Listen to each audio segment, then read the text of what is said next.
राना साहब सख्त फैसले करेंगे या फ़ौरन अवाम के पास जाएंगे, तय क्या हुआ लंदन में? नहीं देखिए, नहीं ये हमारी PMLN की गवर्नमेंट नहीं है, ये इत्तेहादियों की मिल की इत्तेहादियों की हुकूमत है। और इत्तेहादी भी एक दो नहीं है, आपको पता है कि 11-12 के करीब इत्तेहादी हैं। सबको बैठाएंगे और सारा डिस्कस करेंगे जो सिचुएशन इस वक्त है। और जिस तरह आपको पता है, जाते जाते इमरान खान साहब ने जो 3.5 साल कारनामा किया माशी बहरान पैदा किया, जाते जाते ऐसे फैसले किए कि इसको यकीन था कि मैं जा रहा हूँ, मेरे खिलाफ मेरे साथ कौमी असम्बली के मेंबर नहीं रहे, मेजॉरिटी नहीं मेरी रही, तो ऐसे फैसले करके गया जिसको आप कह सकते हैं कि वो एक बारूदी सुरंग माशी वो बारूदी सुरंग बिछा गया। तो अब उससे निकलना, ज़ाहिर है हम एक पॉलिटिकल पार्टी हैं, हमेशा लोगों के लिए काम किया है, आवाम के लिए रिलीफ दिया है, हमारी पास हिस्ट्री भी है। तो उसके लिए सोचो विचार है कि एक ये है कि बिल्कुल मुल्क क्राइसिस में है, इकोनॉमिक क्राइसिस में है, उससे निकलने के लिए टफ फैसले लेने हैं। दूसरी तरफ ये है कि पॉपुलर फैसले अगर ना किए जाएं तो पॉलिटिकल जो इलेक्शन आने वाले हैं साल बाद आ जाएं या उससे पहले हो जाएं, तो उसमें डेफिनेटली ये तसर कहीं ना हो, ये हमारा ख्याल है कि ये शायद हमने फैसले किए हैं। हालांकि ये सारा किया कराया इमरान खान की वो 3.5 साल इकोनॉमिक पॉलिसीज़ 4.25 साल हैं जिसकी वजह से ये सारी सिचुएशन आई है।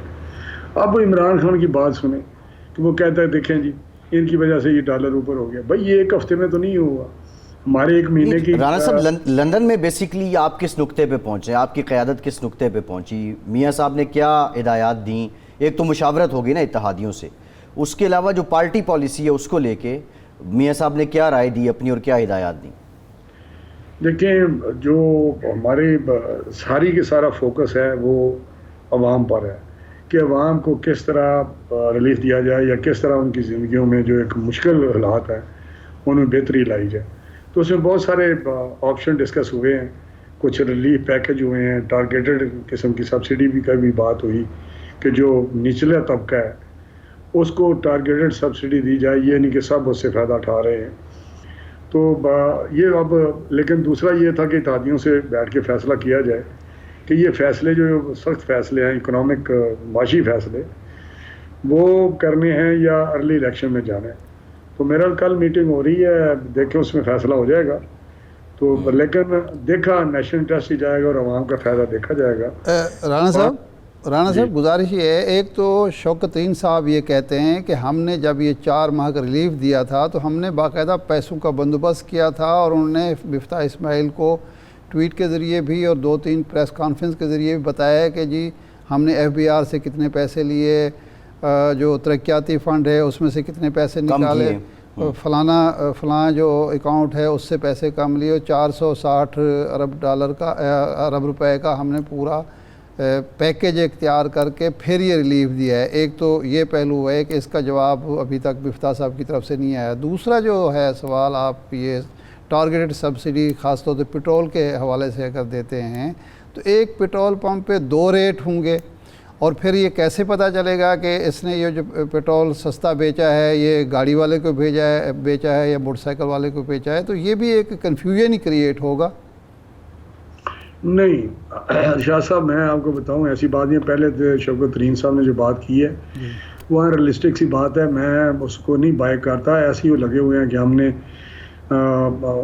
PSDP में हमने कट लगा दिया। भाई किधर आपने कट लगा दिया? भाई PSDP पड़ा हुआ है, क्या हमने वहाँ के वो 1 महीने में सारे पैसे लगा दिए हैं? PSDP तो एक पूरे साल का होता है, उससे ये जो कहते हैं FBR से किस तरह ले लिए? मुझे बताएं, FBR का तो एक रेवेन्यू है कि ये हमारा टारगेट है, 6,000 का टारगेट है, वो पूरा कर रहे हैं, रिकवरी कर रहे हैं, जो कि हमारे पास एक्सचेकर में पैसे आ रहे हैं। तो उनसे कोई लहदा कोई FBR के पास कोई खजाना है जो इन्होंने ले लिया? अब PSDP का अगर इनका 650 का था, हमारे ज़माने में 900 का होता था, तो 650 से अगर 400 निकालें तो 1 महीने में 400 अरब इन्होंने लगाना था। ये सारी एक ऐसी बातें हैं जो बिल्कुल बेसलेस है। क्या अगर इसने ट्वीट किया तो हमें नज़र क्यों नहीं आ रहा?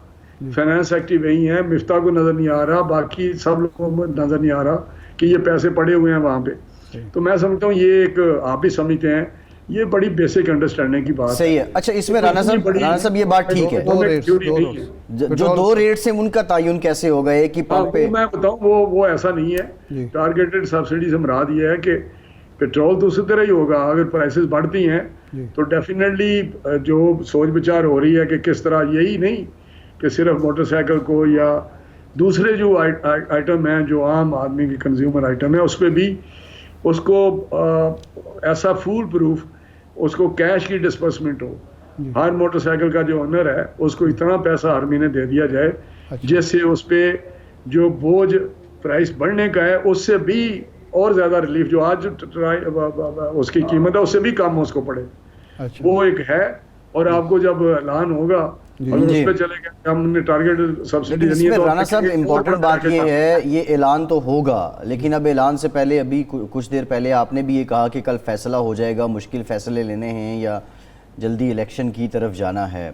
जो कारोबारी लोग हैं, जो इन्वेस्टर्स हैं, जिन्होंने पैसा निकालना है, लगाना है, उनको तो इस सेंटीमेंट की समझ ही नहीं आ रही। आज आप स्टॉक मार्केट को देख लें, कारोबारी हफ्ते के आगाज़ पे नीचे, डॉलर ऊपर, रुपया नीचे। ये जो बेयकीनी है, आप इस बेयकीनी को क्यों नहीं ख़त्म कर देते ये, और कब तक आप कर लेंगे? वरना ये तो मज़ीद हालात गंभीर होंगे।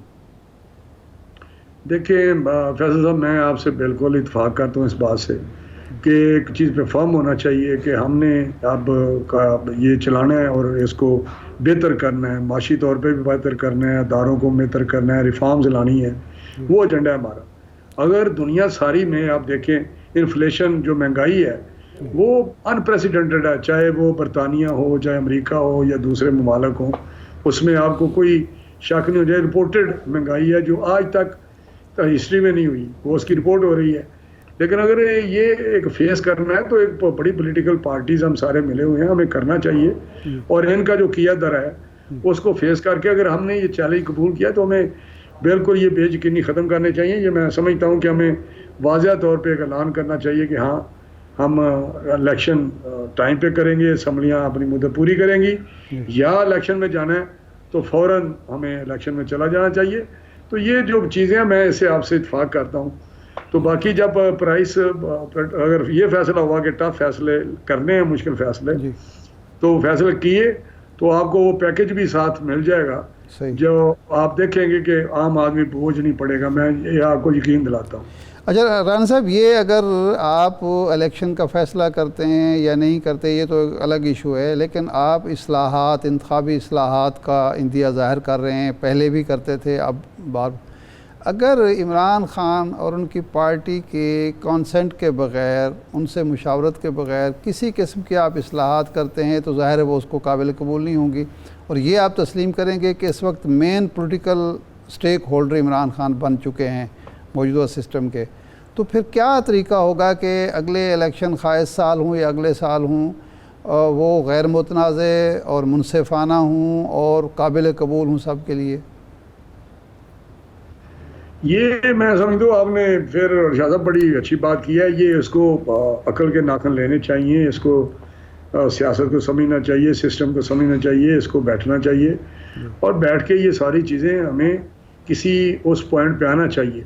अब ये कहते हैं इलेक्शन की डेट दे दें, मैं आपको लिख के दे देता हूँ, आज मेरी बात कर सुन लें। अगर ये हो जाता है, इलेक्शन की डेट आ जाती है, तो ये कहेंगे ये रिफॉर्म्स, अभी मैं आपका प्रोग्राम देख रहा था, वहाँ पे शफकत महमूद लगे हुए थे कि जी वो डेट पहले दे फिर बैठे। भाई वो तो आ गया, 90 डेज में इलेक्शन होने हैं। आप किस तरह कर सकते हैं रिजॉल्व? आपने ठीक बात कही कि ये तो एक्ट में तब्दीली आनी है। ये एक ऐसी जेलों वाली बात करते हैं। फिर दूसरी बात मुझे बताएं, ये कैसे ये चीफ इलेक्शन कमीशन में कबूल नहीं है? को ये चीफ इलेक्शन कमीशन को टाइम, वरना हम नहीं करते, इलेक्शन जाते नहीं है। तो उस इलेक्शन का क्या फायदा है? भाई आप चलने दें, आप बैठें, रिफॉर्म्स पे एग्री करें, वो एग्री हो, डिलिमिटेशन हो, सारा सही काम होके अगर काम होगा तो फिर पॉलिटिकल स्टेबिलिटी खत्म होगी आने वाले इलेक्शन के रिजल्ट में। सही है। अगर यही कहना मैं ना मान, तो मैं समझता हूँ ये बात, राणा साहब ये बड़ी इंपॉर्टेंट बात है, मैं ना मानूं कि जी बिल्कुल ठीक है। ये ऐसी बात कर रहे हैं जो इतना बड़ा क्राइसिस आएगा अगर इलेक्शन अनाउंस हो गया, मैं आज लिख के दे रहा हूँ, तो इतना बड़ा क्राइसिस आएगा कि ये सिस्टम जो है ना वो शायद देखें कि उसका क्या बनता है।